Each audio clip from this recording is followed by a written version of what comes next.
Welcome, everyone. We know that you have many choices when choosing your professional development, and there are many opportunities here at the University of Arizona's global campus. So thank you. Thank you for choosing us, Ed Talks, brought to you by the Department of Education and Liberal Arts here at the global campus. I'm Jackie Kiger, and I'm going to be your host today, and I appreciate very much you being here. This will be our 5th presentation in our 8th series of education talks. Ed Talks are fashioned after TED Talks, the ever popular way of sharing concepts through personal storytelling. This year is all about multipliers and the awareness of its importance that author Liz Wiseman has made known in her New York Times bestseller, Multipliers, How the Best Leaders Make Everyone Smarter. Our focus today will be on the topic of the debate maker. Here to help us explore and extend Wiseman's foundational concept of the debate maker with his story is our own Dr. Frank Guevara. Now, as you listen to his story, you might listen for your call to action in sharing practices that support a culture of leadership and that multiplier effect within your classroom and interactions with students and colleagues, or perhaps you'll find a new practice that his story sparks for you. Frank, will you come on camera and say hello as I introduce you? Hello, everyone. Thank you for joining us. I'd like to take a moment and formally reintroduce you to Dr. Frank Guevara. Frank is a full-time assistant professor in the Associates of Arts in Early Childhood Education program. Now, prior to working in higher education, Frank spent 15 years in school administration, managing programs in California, Texas, North Carolina, and Colorado. Dr. Guevara is committed to challenging both students and instructors to help them achieve the highest level of professional practice and performance. Frank and his family presently reside in Hawaii, and there is no time zone that he will not crush in helping his students to succeed. Today is Frank's 3rd Ed Talk presentation. As you may recall, last year when he took us on an adventure of not only going into the mountains around the islands of Hawaii, but the culture and historical significance of planned farming and organized fishing and what it can produce, all around the idea of ohana, the idea of family.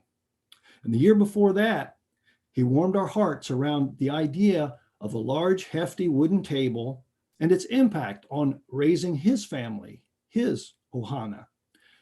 And while I'm not going to steal his thunder for his story today, I promise you this, it will be time well spent and you'll not be disappointed. Please join me in welcoming our very own storyteller, Dr. Frank Guevara. Frank, thanks so much for being here. Next slide, pleasure. Please. I'm going to ask that we go ahead and remove our videos.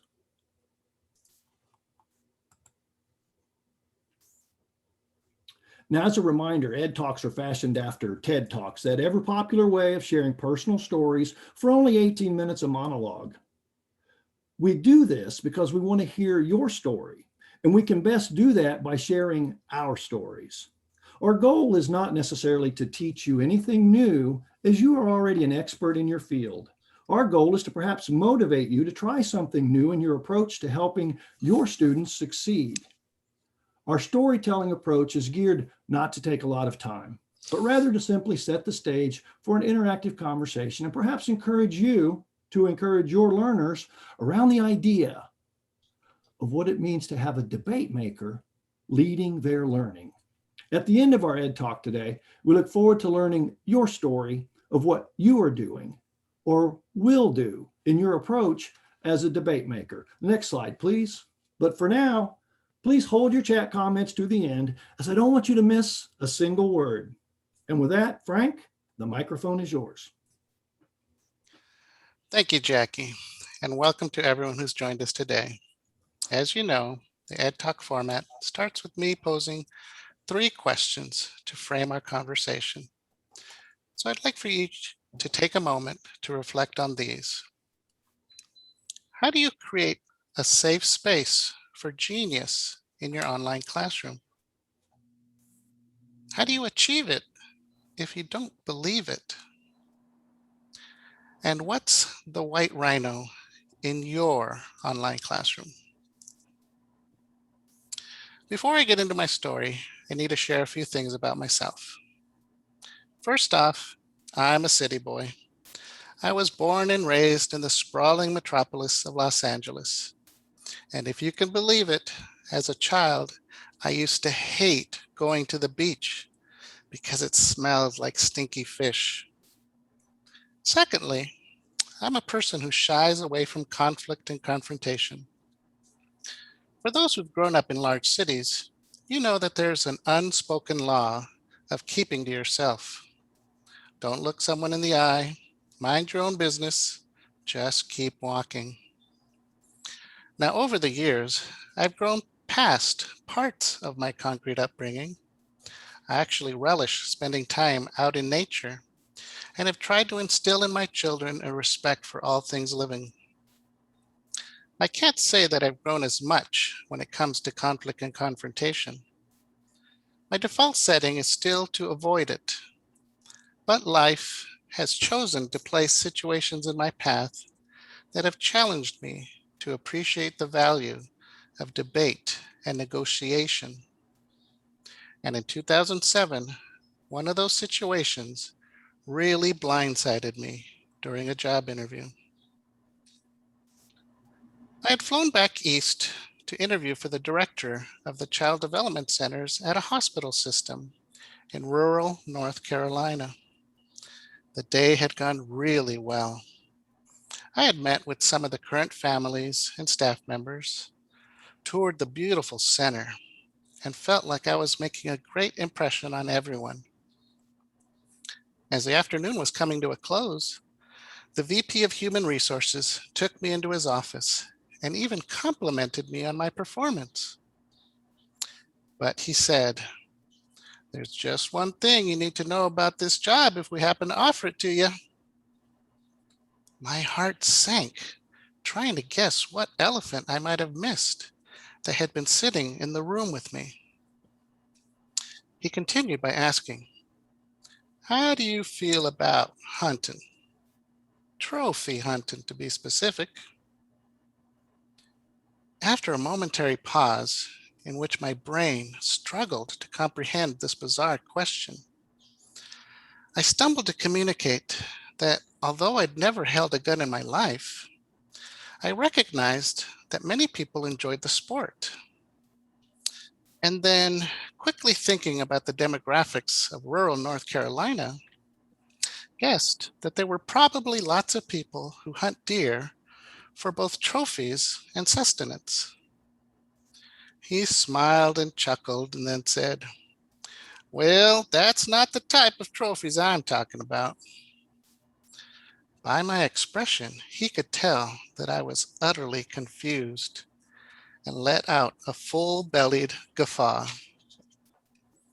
He explained that one of the most important donors to the hospital was a big game hunter who had an impressive collection of African trophies: wildebeest, giraffe, crocodile, warthog, zebra, and was proud of the achievement of bagging the big five, including a full-sized white rhino. As stunned as I was with all of this information, the story took an unexpected twist. As often happens with donors whose pockets are deep, the hospital CEO had spent a lot of time building a personal relationship with this individual. So it came as no surprise that he and his wife found themselves at the donor's home for drinks and dinner. The surprise was that while enjoying champagne, seated around an enormous glass coffee table, under which sat an 11-foot stuffed crocodile, the donor stipulated that as part of his multi-million-dollar donation to the new cardiac wing, the majority of his trophy collection should go to the Child Development Center, because he thought the kids would appreciate how beautiful they were. So the question I was being asked at the end of what I thought had been a successful interview day was, would I be able to take on this project of integrating over 20 African trophies into the hallowed halls of a child development center if I were offered the position? The problem facing me was literally an elephant in the room. Now, you've all been through interviews. It's a time for us not only to showcase our expertise and skills, but to also communicate that I'd be a great fit for your organization. Silently, we're saying, you can count on me to fulfill the company's mission. And up until that uncomfortable conversation, I had been very excited about this opportunity. The center was first rate, providing the highest quality ECE services in the county. The staff I'd met were passionate educators who had built strong relationships with the families. It would be a big promotion from my current position. Plus, my wife really wanted to get back to North Carolina and be closer to family. So many pluses, but one big unknown. And remember that as a city boy from LA, although I enjoy my bacon, I prefer not to give much thought to how it's made or where it comes from. Undoubtedly, each of you has a strong opinion about the topic of African trophy hunting. And at the time, I thought I did too. But when asked if I could lead the center while taking on this project, in my typical non-confrontational style, I squeaked out a timid yes. Throughout human history, our species has wrestled with enormous questions, people often taking opposing sides. Is the Earth the center of the universe? Do we have free will, or is everything predetermined? Is there life after death? To be or not to be? Pepsi, Coke, smooth or crunchy peanut butter? You know, real life-changing questions. In all seriousness, Wiseman argues that how we approach decision-making is what separates a diminisher from a multiplier.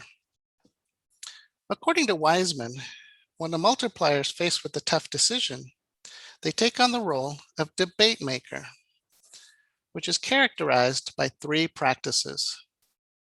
First, they frame the issue by formulating the right questions, gathering the right team, and looking at the relevant data to inform the dialogue. Multipliers then spark the debate by creating a safe zone for the team to advance their best thinking, while also expecting those ideas to be founded upon valid data. Not just opinions, they require evidence. Third, multipliers drive a sound decision. Although good debate is intellectually satisfying, multipliers understand that the goal of rigorous debate is to arrive at the best decision for the organization. But I know you really want to hear more about my animal troubles, so let me continue with my story. My willingness to guide the center through the plains of Africa closed the deal, and 6 weeks later, we drove from Texas to our new home in North Carolina. After getting settled into my new role, the VP of Human Resources called me back into his office and said, "We're fixing to deliver those trophies. Just tell the guys from facilities where you want them, and they'll hang them up." I told you earlier that I tend to avoid conflict. So up until then, I had been like an ostrich with his head stuck in the sand, hoping that this conversation would just go away if I didn't think about it. But the time to dance had come. I requested an opportunity to gather feedback from key constituents and was given 2 months to come up with my proposal. I had already heard about the stuffed animal debates, which had taken place when this crazy notion was first floated prior to my hiring. On one side of the issue were a group of teachers eager to welcome the stuffed animals. One teacher couldn't wait to get the warthog for her classroom because she was a big fan of Pumbaa from The Lion King. On the other side of the table were a host of parents adamantly against this initiative, who'd gone so far as to obtain reports on all the chemicals used in the taxidermy process and the potential risk to the children. And at the center of this debate was a city boy from Los Angeles, whose MO was to avoid conflict and confrontation. I didn't know it at the time, but I was saved by what Wiseman would argue was asking the right questions.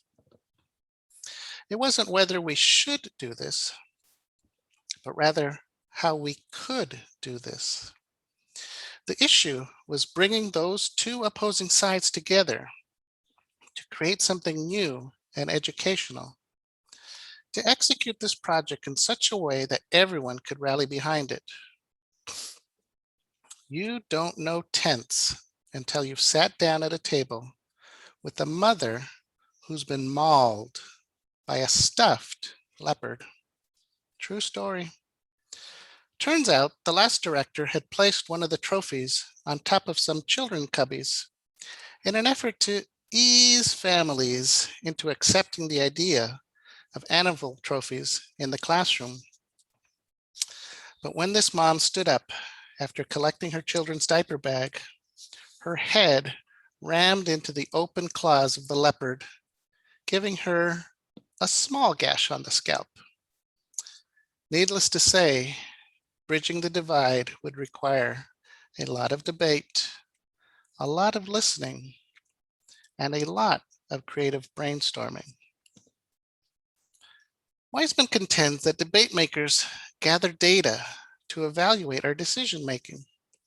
So we pored over the reports of chemicals used in taxidermy, and the list was extensive.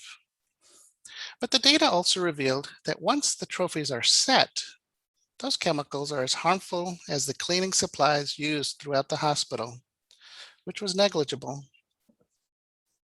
Debate makers create a safe zone for creative brainstorming, and that's exactly what we did. Over a series of Saturday workshops, my teaching team created a whole set of science, math, art, and reading lessons that leveraged the unique opportunity that these trophies presented. Did you know that the skin of a polar bear is black and that their hair is transparent? I bet you also didn't know that a hyena is able to crunch through bones because their teeth are fused into their jaw. We learned that the horn of a rhinoceros is made up of hundreds of separate hairs that are fused together with keratin, so that when they scratch against a tree trunk, they actually get split ends. And the name white rhinoceros is a misnomer because white is a misinterpretation of the Dutch word wijd, which means square, in reference to their square snout.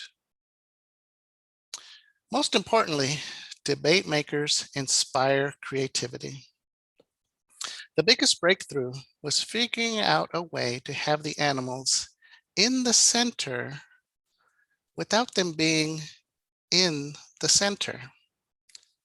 I'll never forget the moment when a teacher rushed into my office and implored me to come look at the preschool cafeteria. The cafeteria was adjacent to a multi-purpose room separated by an accordion-style sliding wall, which we always left open.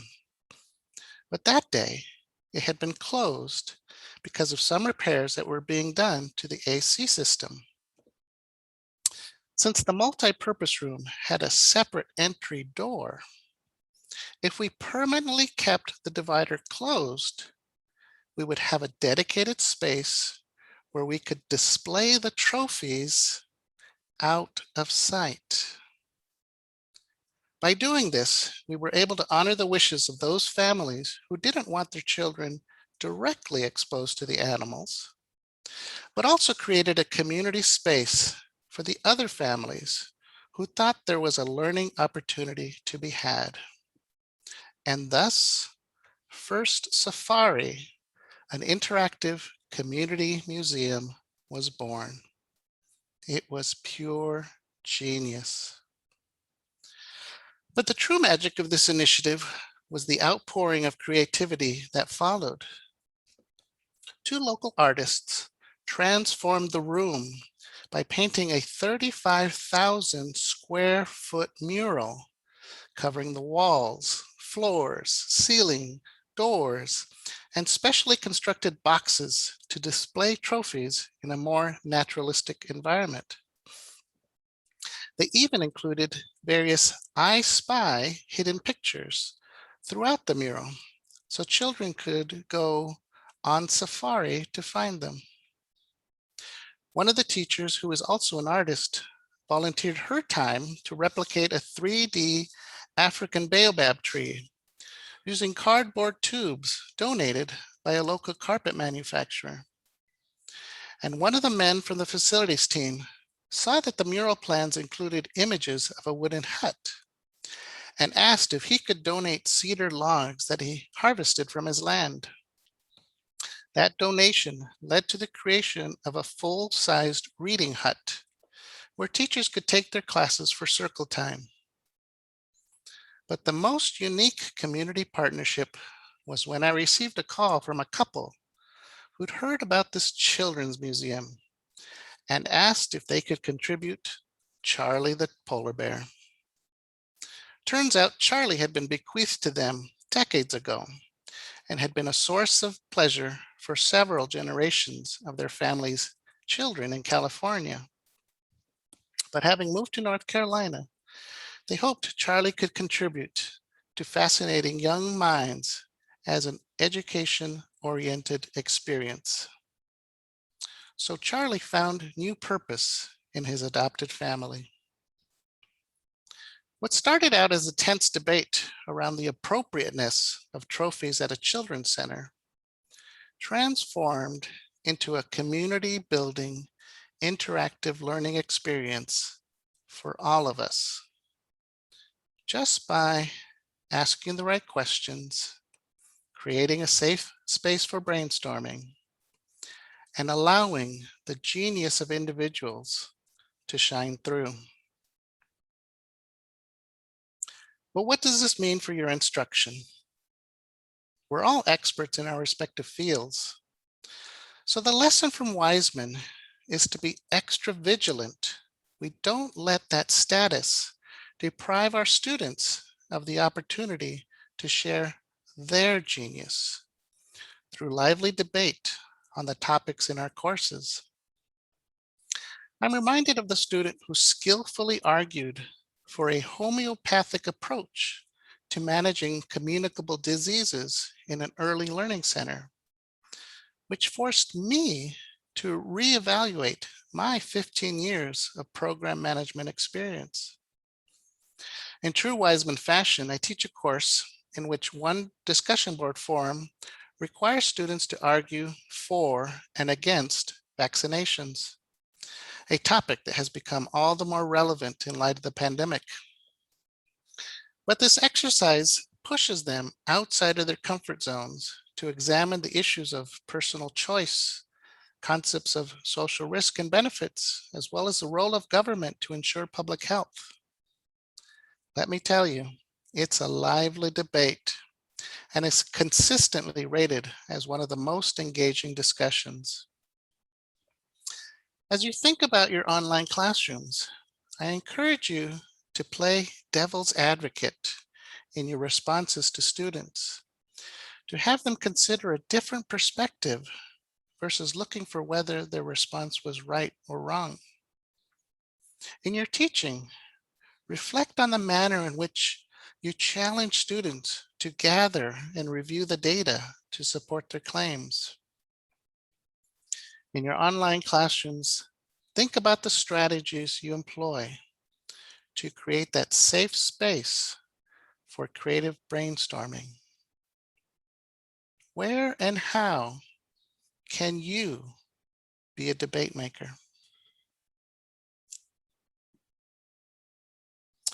So I'll end by revisiting the 3 questions I posed earlier.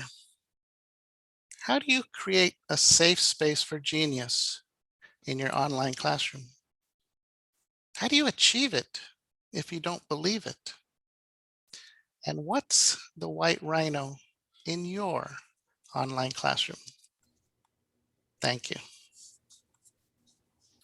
Thank you, Frank. Oh, gosh. Thank you for sharing your story about hunting trophies and your uncomfortable position of having to make a case for such a collection in an early childhood center as that being a good idea and that everyone should rally around.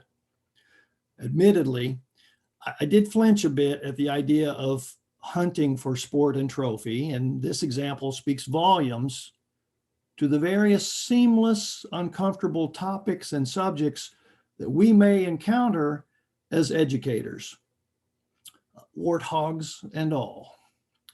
For me, the lesson here resonates with what Stephen Covey tells us about seeking first to understand in his work on the 7 Habits of Highly Effective People.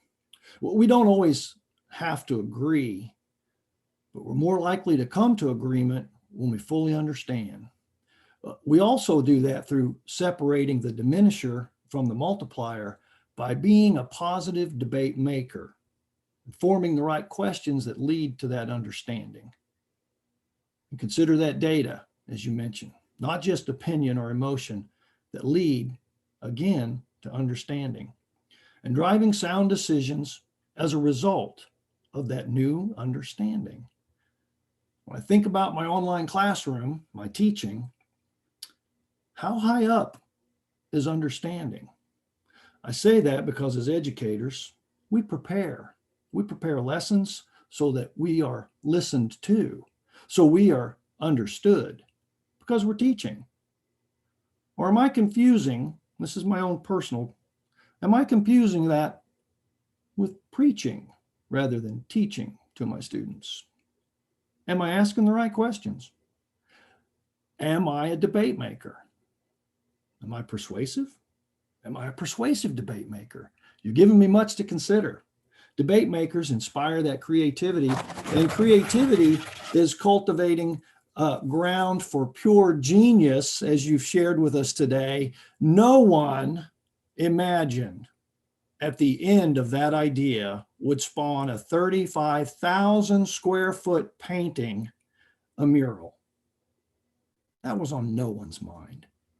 At the onset of the animal trophy predicament, I think we can all agree that that was pure genius, and the 3-dimensional reading room and tree all speak about a creative setting. And Charlie the polar bear was adopted into a whole new educational purpose. My lesson here for me is not to let my instructional status of telling and teaching deprive my students of their genius. And thank you for reminding us of that. Their ideas, their white rhino might be the next new thing in education. So audience members, we invite you to consider and share. And also, we'd love to hear from you. To share with us using your audio, just simply raise your hand using the hand icon on the bottom of the screen, and we will give you the opportunity to unmute your microphone and share your story or your reflection. We invite you to join the conversation to inspire others with your story.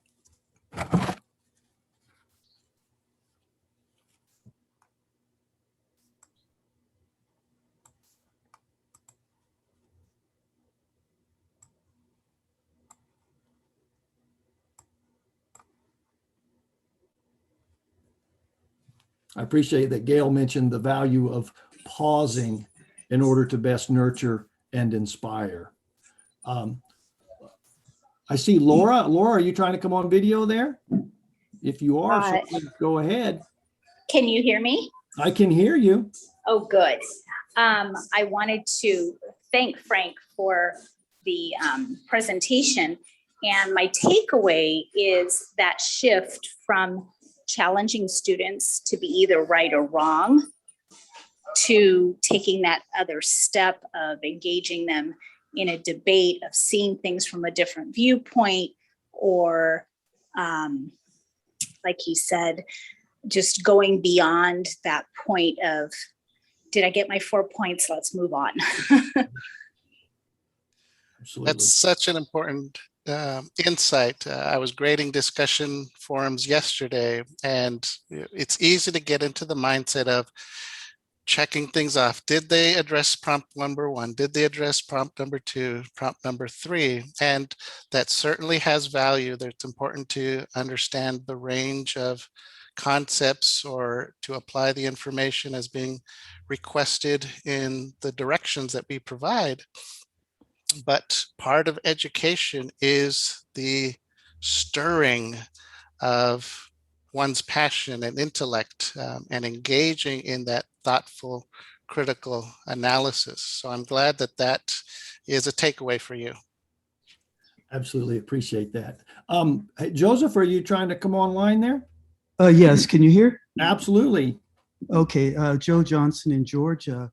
And Frank, I'm really interested in your example because again, I think like probably most people here, the initial reaction was, this can't work. And how do you convey that? But it seems to have been turned into something positive. I recognize that, but I would like to ask, it's probably hard to, in the end, satisfy 100% of the people all of the way. So I'm wondering if there was some residual resistance and whether that needed to be dealt with or how that came out in the end. Thank you. Another incredibly insightful question, because I've certainly learned you can't please 100% of the people 100% of the time. And as Jackie and I were preparing for this conversation, part of our discussion went back to thinking about organizational missions and directives. Even in our work, there are sometimes decisions that we may not understand or fully support, but as we're committed to an organization or a team or whatever the entity might be, if we have decided to follow their footsteps, then it's a decision and an exploration of how can we move forward in a way that we remain honest to ourselves and our integrity is intact. As I mentioned, it took a lot of conversation, a lot of listening. And there were certainly some people who were still not pleased with the decision that we made and the outcome that we had. But we tried to do the best we could given the parameters within which we could work. And sometimes that's part of compromise, and that's part of the lesson. Absolutely. I think I would kind of be right there with Robert, who said, I have to say I'd pass on the job. And he applauds your willingness to work through the requirements, because that, talk about something that's out of your wheelhouse, and then certainly a daunting task. And then, to Joe's point about, you can't, no matter how hard you try, you're not going to make everyone happy. And at some point, the individual makes up their mind about how happy they're going to be. And they own that. We don't own that. And when we look at this, I think in our teaching, how we continue to connect that back, a lot of this really does rely on what we're willing to do in interacting with our students in the classroom. But having said that, a lot of it also has to do with how our courses are designed and developed. And I can say as my own testament, we would see situations in the course that I teach where I had a lot of military students. I had a lot of people interested in education, but not necessarily interested in becoming a classroom teacher. They were wanting to be corporate trainers. So you look at these different ideas, these white rhinos that students would come up with in lieu of, well, I don't really want to do a homework assignment as a classroom teacher. Can I do it as a training officer in the military? And so at some point we took those ideas and formally created options within the curriculum. So when they get to the final project, they can choose. And I think that is an example of a white rhino coming, within our view. And it's like, well, what do we do with this? And in the curriculum side of things, I feel very confident that was turned into something very valuable and very meaningful, because it's your option. You don't have to qualify. You could be somebody wanting to be a classroom teacher, but you can do the corporate training option should you choose. So I think there's much value in watching what was being brought to us.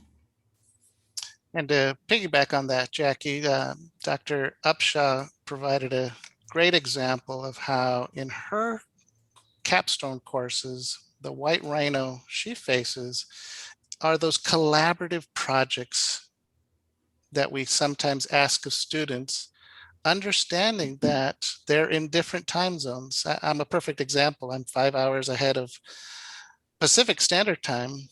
So when I'm working at 10 o'clock at night on something, it's already the next day for many other people. And so how do we craft our instructional activities in a way that's going to spark that debate, have them engage in dialogue, and at the same time respecting the challenges it could pose when students have a million other responsibilities that they're juggling. And we've advertised ourselves as an asynchronous university, but we want them to work together on a project. And so part of it is asking the questions to invite students to express their genius in a way.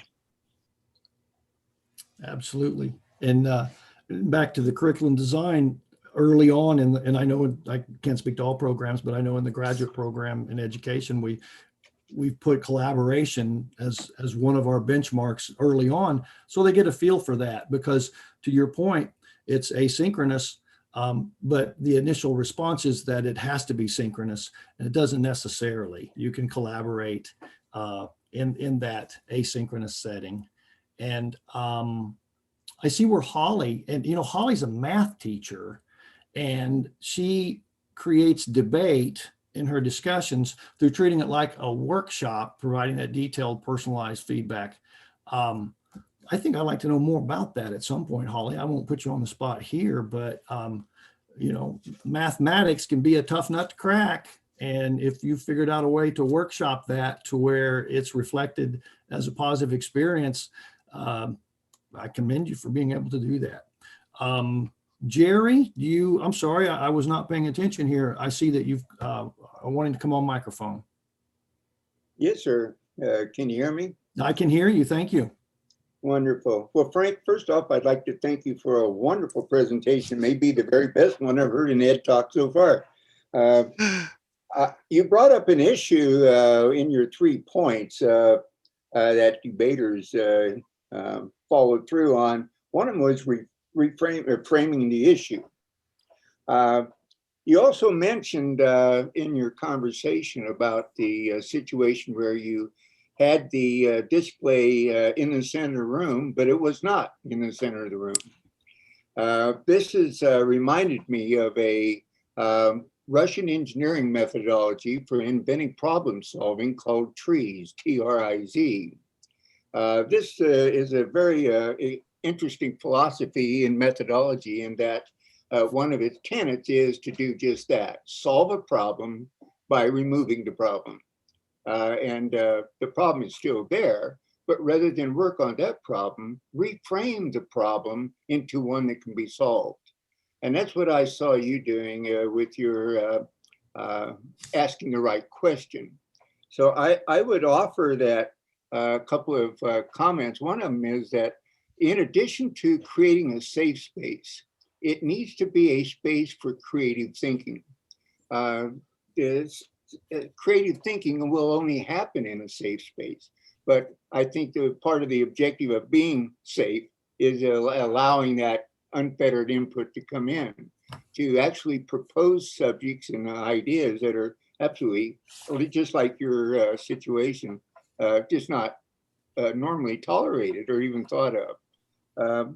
So I would offer that one of the things to do in this creative thinking safe space is to generate questions like in responses to discussions that get the students themselves to explore those additional dimensions. Things like, well, if you can't solve that problem, what problem can you solve? And taking things like debates between whether there should be vaccinations or not, turning them into questions of what do we do to solve our problem? And that problem is the results of either not having or having the vaccinations. How do we solve that problem? And sometimes the best way to solve a problem is not to solve it at all, to push it out of the way and go work on something that makes sense. So I just wanted to offer that because I really enjoyed your comments. Thank you. You're very welcome. Thank you so much, Jerry. In listening to your discussion, I was reminded of one of the comments I made of playing devil's advocate. A student might present a perspective in a discussion board. And I think to your point, we can flip that on its head. Well, what is the alternative? What if it's not that way at all? Or if we take this, through the end in a very different outlook, like you mentioned, the vaccinations. Well, what if nobody were to have vaccinations? What would that lead us to? And what problems would we have to solve then? And vice versa. So I think that's a very insightful point that we can spark that debate when we create a safe space for brainstorming by flipping issues on their heads, having them consider a different perspective, removing the variable out and looking at, okay, what's left and what do we do then? So thank you very much for sharing. I appreciate that, Jerry. I've written that down. TRIZ, the Russian approach to problem solving, remove the problem and then solve the problem inevitably. So thank you for that. Our great discussions, everyone, but our time is winding down and we value your time. So know that all good things must come to an end. Next slide, please. Please watch the chat box for or the screen on the link or on the screen for the link to the Ed Talk homepage, where this is recorded. Ed Talk will be archived for future viewing, along with certificates of participation. You'll also find the link to the Ed Talks homepage in today's invitation. Next slide, please. We again want to acknowledge the work of Liz Wiseman and her multiplier book for the inspiration for today's Ed Talk, as well as the rest of our series this year. Speaking of which, please mark your calendars and be watching for the August invite for our next Ed Talk session, where on August the 19th, Dr. Jesse Upshaw will be your host and Dr. Kelly Olson-Stewart will be sharing on the topic of the investor as we continue the conversation of multipliers. We thank you for joining us today. A huge thank you again to Dr. Frank Guevara for sharing with us and to inspire our next steps in supporting our students and one another. On behalf of the Dean of the College of Arts and Sciences, Dr. Tony Farrell, and your friends here at the Department of Education and Liberal Arts at the University of Arizona Global Campus, we thank you for being here, and we'll see y'all next month.